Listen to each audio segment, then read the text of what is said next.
46.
पिता और पुत्र और पवित्र आत्मा के नाम पर हमारे प्रभु यीशु ख्रीस्त की कृपा, ईश्वर का प्रेम तथा पवित्र आत्मा का सहचर्य आप सबों के साथ हो। ख्रीस्त में आदरणीय बिशप स्वामी जी, पुरोहितगण, धर्म बंधुगण, प्यारे माता पिता, भाई और बहनों, ईश्वर का प्रेम मानव जाति के लिए अथाह है, अपरंपार है। वे अपने वैभव को छोड़कर मनुष्य के बीच में एक मजबूत रिश्ता बनाते हैं और इस संबंध के द्वारा अपने आप को बलिदान करते हैं और प्रत्येक जन को इस पवित्र रिश्ता से जोड़े रखता है। प्रभु यीशु ख्रीस्त हमारे संबंध को अपने व्यक्तिगत त्याग और प्रार्थना द्वारा हम भी मजबूत बनाते हैं। जिस प्रकार से प्रभु यीशु ख्रीस्त वैवाहिक संबंध की पवित्रता की बात करते हैं, उसकी शुद्धता की बात करते हैं और इसके द्वारा ईश्वर मनुष्य के रिश्ते को मजबूत बनाने की बात करते हैं। वे रिश्ते बनाते हैं, तोड़ते नहीं हैं। और दूसरी बात वे कहते हैं, कई ऐसे उदार हृदय है जो अपने जीवन को वैवाहिक जीवन से छोड़ करके एक ब्रह्मचार्य जीवन के लिए, उच्च कोटि के जीवन के लिए समर्पित करते हैं, जो ईश्वर के राज्य के लिए हो, ईश्वर की महिमा के लिए हो। आज प्रभु यीशु ख्रीस्त इन दो प्रकार के जीवन के बारे में बताते हुए अपने संबंध को मानव जाति के साथ एक मजबूत रिश्ते की बात करते हैं। हम प्रत्येक जन, प्रत्येक ख्रीस्ती अपने बपतिस्मा के द्वारा ईश्वर के उस मजबूत रिश्ते में बंध चुके हैं और उस रिश्ते को दिन प्रतिदिन अपने आध्यात्मिक जीवन के द्वारा जीने का प्रयास करते हैं, उसे मजबूत करते हैं। आइए आज हम पुनः प्रभु यीशु ख्रीस्त से प्रार्थना करें कि उनकी कृपा और आशीष के द्वारा प्रत्येक जन ईश्वर के उस मजबूत रिश्ते से, उस संबंध से हमेशा जुड़े रहें और ईश्वरीय विश्वास और प्रेम में जीवन व्यतीत करें। इस पवित्र ख्रीस्त याग में सम्मिलित होने से पूर्व आइए हम अपने सभी छोटे बड़े दोष गुनाहों के लिए ईश्वर से क्षमा की याचना करें, जिससे हम योग्य रीति से इस पवित्र ख्रीस्त याग में सम्मिलित हो सकें।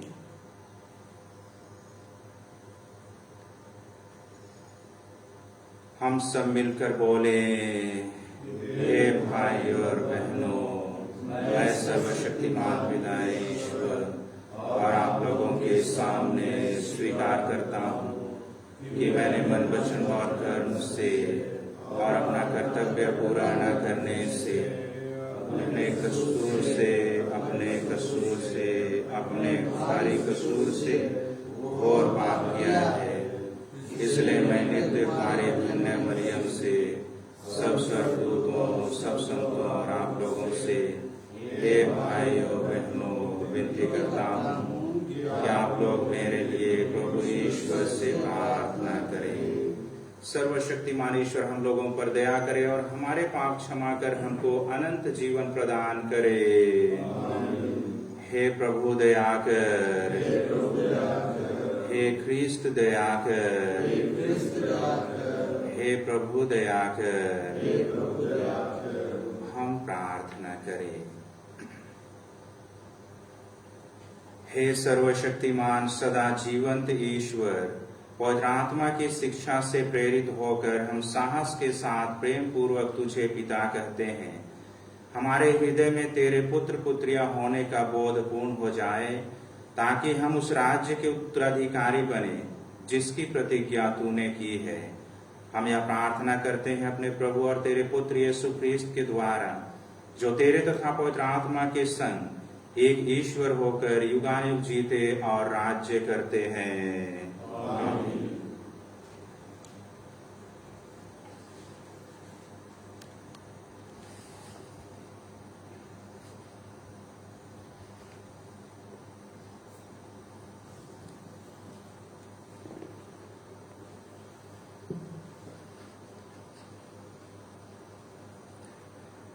योशुआ के ग्रंथ से आज का पहला पाठ। पाठ का मुख्य अंश है, मैं तुम्हारे पिता को मेसोपोटामिया से बुलाया, मैं तुम लोगों को मिस्र से निकालकर इस देश में ले आया। योशुआ ने सिक्किम में सब इस्राएली वंशों को इकट्ठा कर लिया। इसके बाद उसने इस्राएल के वयोवृद्धों, नेताओं, न्यायकर्ताओं और शास्त्रियों को बुला भेजा और वे सब ईश्वर के सामने उपस्थित हो गए। तब यहोशुआ ने समस्त लोगों से कहा, इस्राएल का प्रभु ईश्वर यह कहता है, प्राचीन काल में तुम लोगों के पूर्वज इब्राहिम और नाहोर का पिता तेरह फरात नदी के उस पार निवास करते थे। वे अन्य देवताओं की उपासना करते थे। मैंने तुम्हारे पिता इब्राहिम को नदी के उस पार से बुलाया और सारा कनान देश घुमाया। मैंने उसके वंशजों की संख्या बढ़ाई। मैंने उसे इसहाक को दिया और इसहाक को मैंने याकूब और एसाव को प्रदान किया। मैंने एसाव को सेईर का पहाड़ी देश दे दिया, किंतु याकूब और उसके पुत्र मिस्र चले गए। मैंने मूसा और हारून को भेजा और चमत्कार दिखाकर मिस्रियों को पीड़ित किया। इसके बाद मैं तुम लोगों को निकाल लाया। मैं तुम्हारे पूर्वजों को मिस्र से निकाल लाया और तुम लाल समुद्र तक पहुंचे। तब मिस्रियों ने रथों और घोड़ों पर सवार होकर समुद्र तक तुम्हारे पूर्वजों का पीछा किया। जब तुम्हारे पूर्वजों ने प्रभु की दुहाई दी, तो उसने तुम्हारे और मिस्रियों के बीच एक घना कोहरा फैला दिया और मिस्रियों पर समुद्र बहा दिया, जिससे वे डूब गए। तुमने अपनी ही आंखों से देखा कि मैंने मिस्र में तुम्हारे लिए क्या क्या किया है। इसके बाद तुम लोग बहुत समय तक मरुभूमि में निवास करते रहे। तब मैं तुमको यरदन के उस पार रहने वाले अमोरियों के देश ले गया। उन्होंने तुम पर आक्रमण किया और मैंने उन्हें तुम लोगों के हवाले कर दिया। तुमने उनका देश अपने अधिकार में कर लिया और मैंने तुम्हारे लिए उनका विनाश किया। तब मोआब का राजा सिप्पोर का पुत्र बालाक इस्राएल के विरुद्ध युद्ध की तैयारी करने लगा। उसने तुम्हें अभिशाप देने के लिए बाओर के पुत्र बिलआम को बुला भेजा, किंतु मैंने बिलआम की बात नहीं मानी और उसे तुम लोगों को आशीर्वाद देना पड़ा। इस प्रकार मैंने तुमको बालाक के हाथों से बचाया। इसके बाद तुम लोग यरदन पार कर यरीको आए। यरीको के नागरिकों, अमोरियों, परिज्जियों, कनानियों, हित्तियों,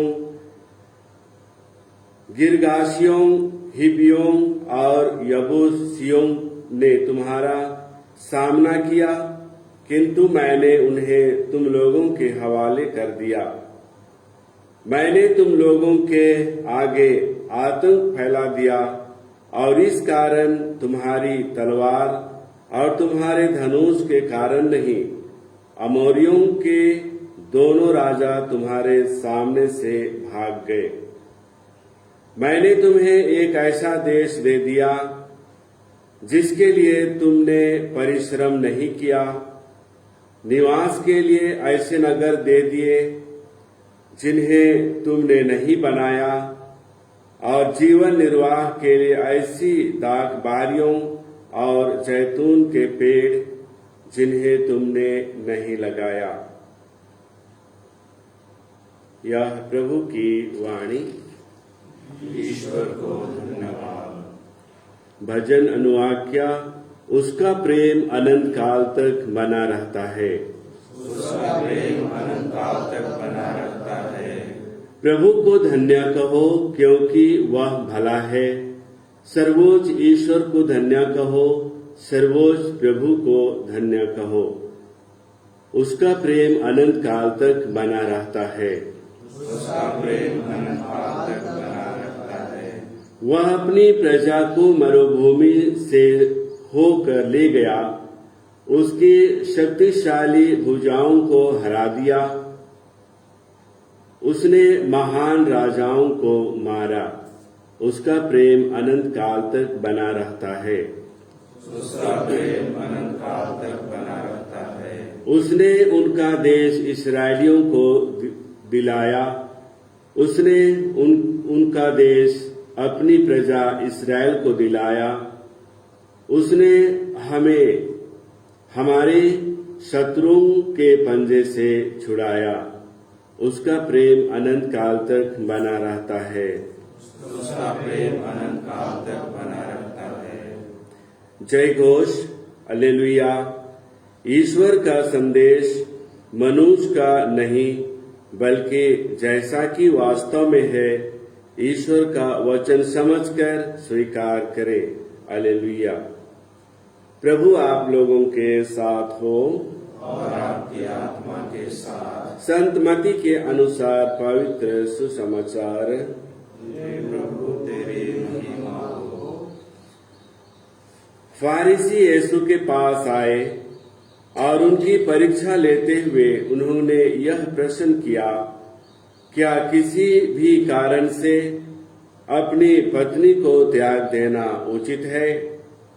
यीशु ने उत्तर दिया, क्या तुम लोगों ने यह नहीं पढ़ा कि सृष्टिकर्ता ने प्रारंभ से ही उन्हें नर नारी बनाया और कहा कि इस कारण मनुष्य अपने माता पिता को छोड़ेगा और अपनी पत्नी के साथ रहेगा और वे दोनों एक शरीर हो जाएंगे। इस तरह अब वे दो नहीं बल्कि एक शरीर हैं। इसलिए जिसे ईश्वर ने जोड़ा है उसे मनुष्य अलग नहीं करे। उन्होंने यीशु से कहा, तब मूसा ने पत्नी को त्यागते समय त्याग पत्र देने का आदेश क्यों दिया है? यीशु ने उत्तर दिया, मूसा ने तुम्हारे हृदय की कठोरता के कारण ही तुम्हें पत्नी को त्याग देने की अनुमति दी है, किंतु प्रारंभ से ऐसा नहीं था। मैं तुम लोगों से कहता हूं कि व्यभिचार को छोड़ किसी अन्य कारण से जो अपनी पत्नी को त्याग देता और किसी दूसरी स्त्री से विवाह करता है, वह व्यभिचार करता है। शिष्यों ने यीशु से कहा, यदि पति और पत्नी का संबंध ऐसा है तो विवाह नहीं करना ही अच्छा है।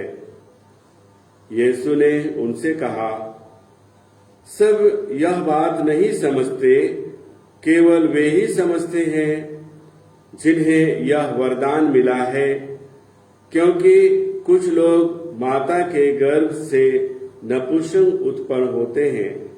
कुछ लोगों को मनुष्यों ने नपुंसक बना दिया है और कुछ लोगों ने स्वर्गराज के निमित्त अपने को नपुंसक बना दिया है। जो समझ सकता है वह समझ ले। यह प्रभु का सुसमाचार। तेरी स्तुति हो।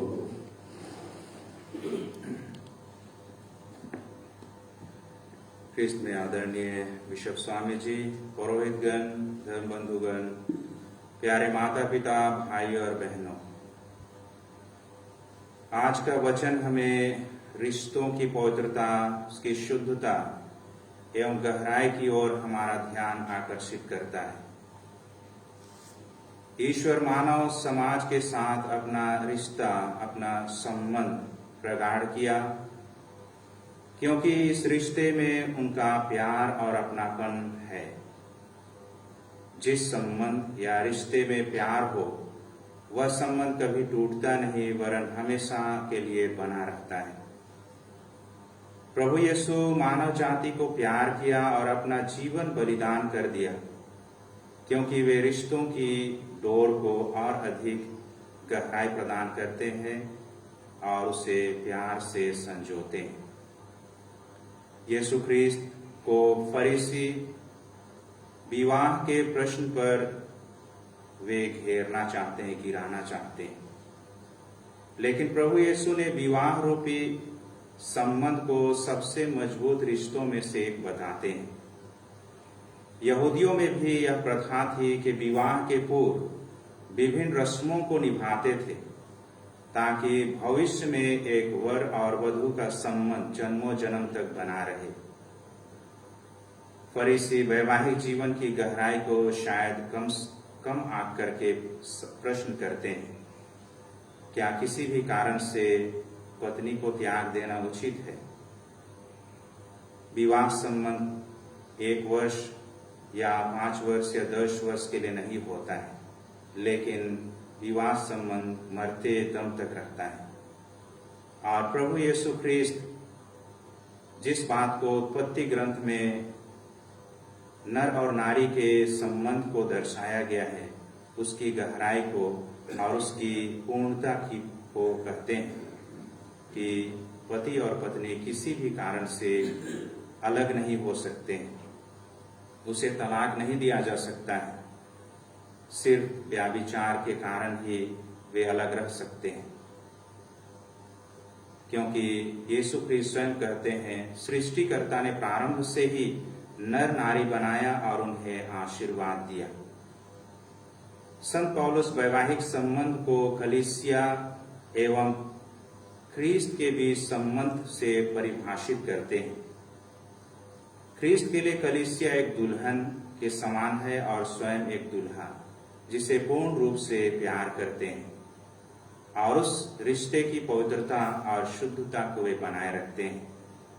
इसलिए विवाह एक पवित्र रिश्ता है और इसमें पवित्रता और शुद्धता होती है और इसमें किसी प्रकार की टूटने और अलग होने की बात नहीं है। और इस संबंध में एक उत्तरदायित्व उत्पन्न होता है जो प्रेम, विश्वास, क्षमा और समझदारी पर टिकी हुई है। हमारा संबंध भी कलीसिया के साथ, ख्रीस्त के साथ बपतिस्मा के समय ही बंध चुका है और उस रिश्ते से हम कोई भाग नहीं सकता है। यदि कोई ख्रिस्तीय अपने आप को गैर ख्रिस्ती के समान समझे, फिर भी वह बपतिस्मा के द्वारा उस रिश्ते में बंधा हुआ है। वह उस रिश्ते से कभी भाग नहीं सकता है। जब यीशु ख्रिस्त की ये बातें शिष्य सुनते हैं तो वे कहते हैं, यदि पति पत्नी का संबंध, विशेष करके जो व्यभिचार से की बातें कर रहे थे, तो कहते हैं यदि पति पत्नी का संबंध ऐसा है तो विवाह नहीं करना अच्छा है। पर यीशु ख्रिस्त मनुष्य को एक अलग ही प्रकार के जीवन के बारे में बताते हैं जो इस वैवाहिक संबंध से उच्च कोटि का है, और वह है ब्रह्मचारी जीवन, जिसे लाइफ ऑफ सेलिबसी या लाइफ ऑफ चैस्टिटी भी कहते हैं। और अपना जीवन स्वर्ग राज्य के लिए स्वयं को ब्रह्मचारी बना लेते हैं। यह वैवाहिक जीवन से अलग है। इसमें त्याग, समर्पित जीवन होता है और यह सिर्फ ईश्वर एवं स्वर्ग राज्य के लिए अपने आप को पूर्ण रूप से समर्पित करता है। आज भी बहुत से उदार हृदय स्वर्ग राज्य के लिए अपने जीवन को समर्पित करते हैं और उस उद्देश्य को पूरा करते हैं जो प्रभु यीशु ख्रीस्त ने ठहराया है। स्वर्ग राज्य के लिए दूसरों को मार्गदर्शन देना, दूसरों को ईश्वरीय शिक्षा देना और स्वयं भी उस शिक्षा के अनुसार जीवन व्यतीत करना। अतः आज रिश्तों की पवित्रता और अहमियत को हम देखते हैं तो दिन ब दिन कमजोर होते जाते हैं। पारिवारिक रिश्ते कमजोर हो जाते हैं, पति पत्नी के बीच में रिश्ते कमजोर हो जाते हैं, टूटने की स्थिति में आ जाती है। आज ब्रह्मचार्य जीवन भी कमजोर होते जा रहे हैं क्योंकि उसमें आध्यात्मिक जीवन की कमी है। ईश्वर के संबंध जो है वह कमजोर होती है क्योंकि प्रार्थना और त्याग की कमी है। आज पुनः इस बात पर विचार और मनन करने की आवश्यकता है कि अपने आध्यात्मिक जीवन में हमारा रिश्ता ईश्वर के साथ कितना गहरा है, कितना मजबूत है। आइए आज हम यीशु ख्रीस्त से प्रार्थना करें कि परमपिता ईश्वर अपनी कृपा और आशीष दे ताकि उसके इस प्रेम रूपी संबंध को, रिश्ते को और मजबूत बना सके और अपने जीवन को सुंदर बना सके।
भाई और बहनों, प्रार्थना कीजिए कि सर्वशक्तिमान पिता ईश्वर मेरा और आप लोगों का यह बलिदान स्वीकार करे।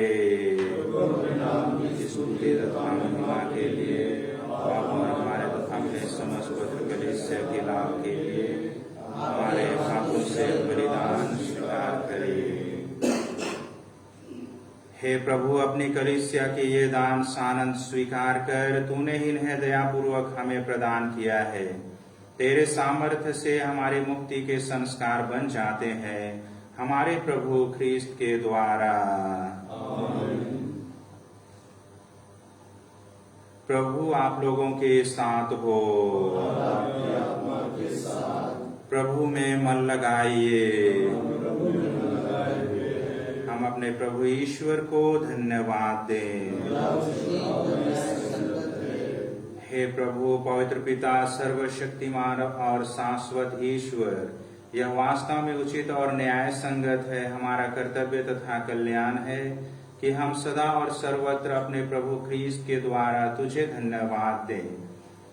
इन्हीं में तूने सब कुछ का नवनिर्माण किया और हमें इनकी पूर्णता का सहभागी बनाया है। ईश्वर होते हुए भी इन्होंने स्वयं को दीनहीन बना लिया और क्रूस पर अपना रक्त बहाकर विश्व भर में शांति स्थापित की। इसलिए समस्त सृष्टि में सर्वोच्च सिद्ध हुए, ताकि जो कोई इन्हें अपनाए और इनके नाम में विश्वास करे उसे अनंत मुक्ति प्राप्त हो। इसलिए दूतों और महादूतों, सिंहासन और साम्राज्य, स्वर्गिक सेना और शक्तियों के साथ मिलकर हम अनंत काल तक तेरा महिमा गान करते हैं। पवित्र पवित्र पवित्र प्रभु मंडल के ईश्वर, स्वर्ग और पृथ्वी तेरी महिमा से परिपूर्ण है। में जो नाम कराते हैं, सर्वोच्च स्वर्ग में होसन्ना। हे प्रभु, तू वास्तव में पवित्र है, सारी पवित्रता का स्रोत है। हम तुझसे प्रार्थना करते हैं, तू इन उपहारों को अपने आत्मा के संस्पर्श से पवित्र कर दे, ये हमारे प्रभु यीशु ख्रीस्त के शरीर तथा रक्त बन जाए।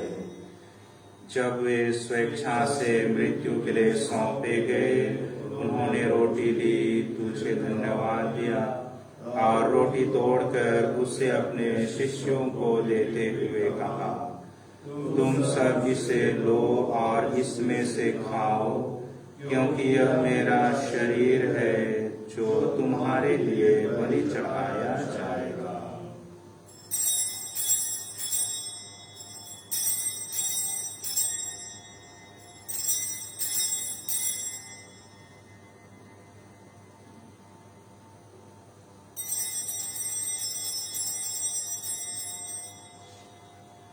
इसी भांति भोजन के बाद उन्होंने कटोरा लिया, तुझे धन्यवाद दिया और उसे अपने शिष्यों को देते हुए कहा, तुम सब इसे लो और इसमें से पियो, क्योंकि यह मेरे रक्त का कटोरा है, नवीन और अनंत व्यवस्थान का रक्त, जो तुम्हारे और बहुतों के पापों की क्षमा के लिए बहाया जाएगा। तुम मेरी स्मृति में यह करो।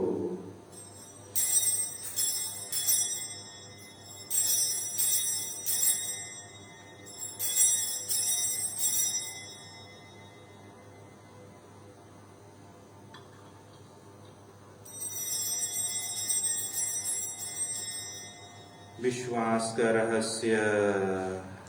हे प्रभु, हम तेरे मृत्यु और पुनरुत्थान की घोषणा तेरे पुनरागमन तक करते रहेंगे।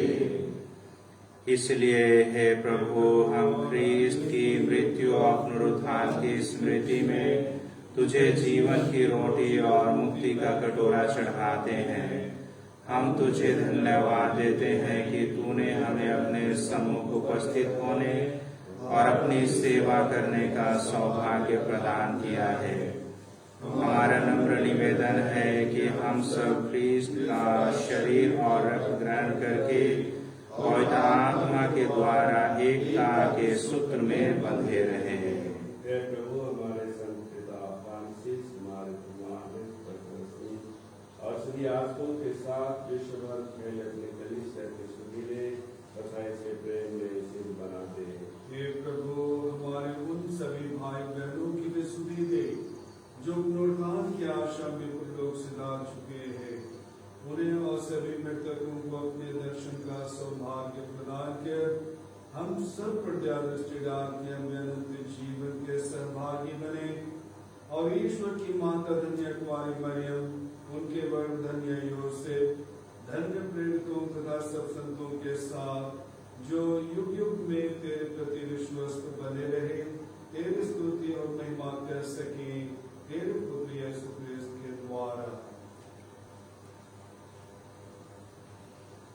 इन्हीं प्रभु ख्रीस्त के द्वारा, इन्हीं के साथ और इन्हीं में हे सर्वशक्तिमान पिता ईश्वर और आत्मा के साथ सारा गौरव तथा सम्मान युगानुयुग तेरा ही है।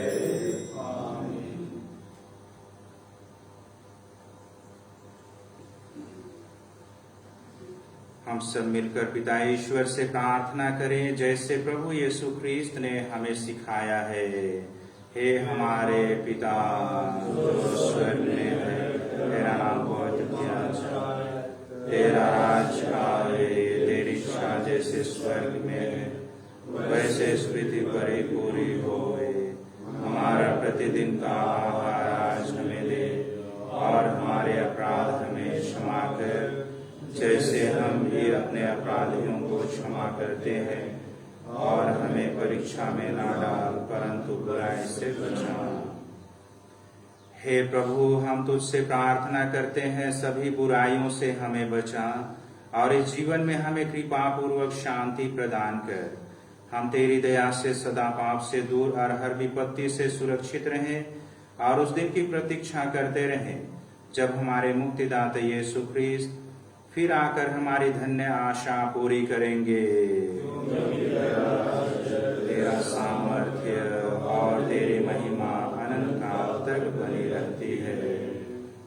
हे प्रभु यीशु ख्रीस्त, तूने अपने प्रेरितों से कहा है, मैं तुम्हारे लिए शांति छोड़ जाता हूँ, अपनी शांति तुम्हें प्रदान करता हूँ। तू हमारे पापों पर नहीं, अपनी कलीसिया के विश्वास पर दृष्टि डाल, और कृपा पूर्वक उसे शांति तथा एकता प्रदान कर। तू युगानुयुग जीता और राज्य करता है। आमीन। प्रभु की शांति सदा आप लोगों के साथ रहे, और आपकी आत्मा के साथ। परस्पर प्रेम भाव रखिए।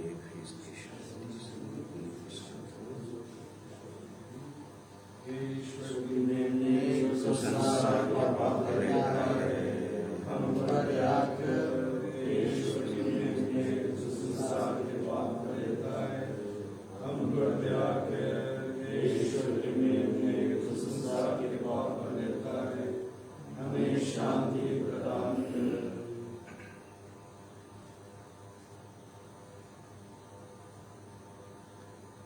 देखिए, ईश्वर का मेमना इसे देखिए जो संसार के पाप भर लेते हैं। धन्य है हम सब जो प्रभु की इस भोज में बुलाए गए हैं।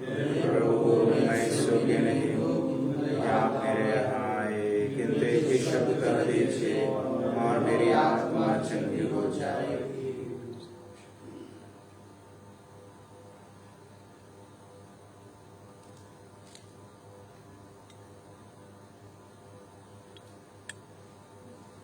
Number 878.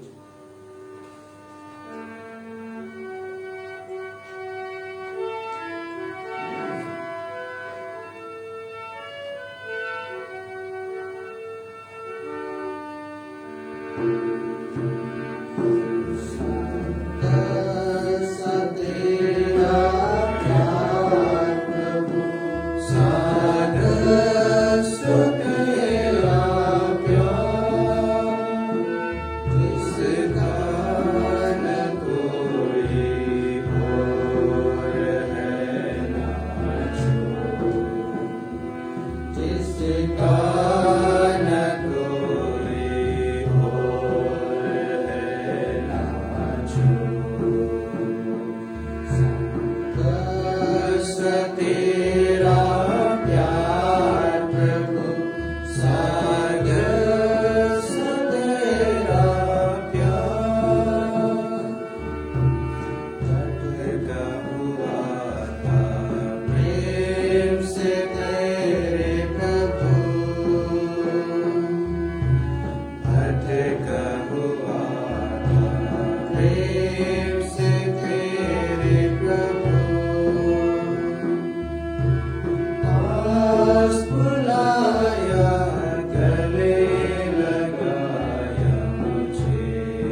प्रभु कहते हैं, जो रोटी मैं तुम्हें दूंगा वह संसार के जीवन के लिए अर्पित मेरा मांस है। हम प्रार्थना करें।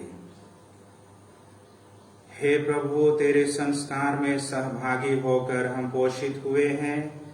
यह हमें मुक्ति प्रदान करे और तेरे सत्य की ज्योति से हमें सुदृढ़ करे, हमारे प्रभु ख्रीस्त के द्वारा। आमीन।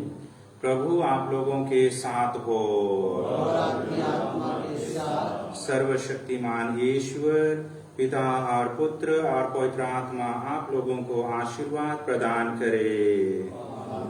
हम सब विदा लें। मिस्सा संपन्न हुआ। ईश्वर को धन्यवाद। गाना नंबर Q55।